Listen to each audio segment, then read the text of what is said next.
ఎలా ఉంది జగన్ గారి పాలన ఎలా అనిపిస్తుంది? బ్రహ్మాండంగా ఉంది, ఇబ్బంది లేదు. ఎలాంటి పథకాలు వస్తున్నాయి మీకు? మాకే అమ్మఒడి వచ్చింది, మా పిల్లల చదువు బాగుంది, అభివృద్ధి బాగుంది, అన్ని బాగున్నాయి సార్, ఇబ్బంది ఏం లేదు. మళ్ళీ గెలిపించుకుంటారా?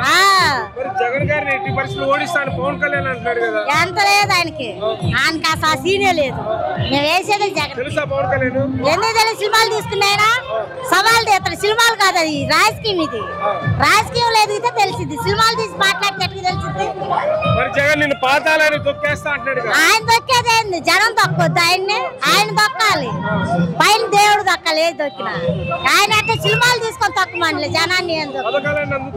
పథకాలు ఇబ్బంది లేదు మనకి. కొంతమంది పథకాలు తీసుకొని జగన్ గారిని తిడుతున్నారు కదా, వాళ్ళకి ఏం చెప్తారు? అది రాజకీయ వ్యవహారం అట్టా మాట్లాడతారు. తీసుకుంటున్నారు మళ్ళీ ఆయన సొమ్ము కావాలి, వాడు ఎదవనాలి ఇవన్నీ. మరి అంతే వాళ్ళు. మీకేమనిపిస్తుంది అలా తిడుతుంటే? మాకేమో బాధగానే ఉంటది కానీ మనం ఏమనలేముగా. ఆ సొమ్ము తింటారు, ఆయన్నే ఇది అవుతారు. ఎవరైనా ఇబ్బంది మళ్ళీ జగన్ వచ్చేది, మళ్ళీ ఇబ్బంది లేదు. మా అబ్బాయి ఒంగోలు చదువుతాడు, కాలేజ్ గవర్నమెంట్. గెలిపించుకుంటారు. సచ్చలేదు.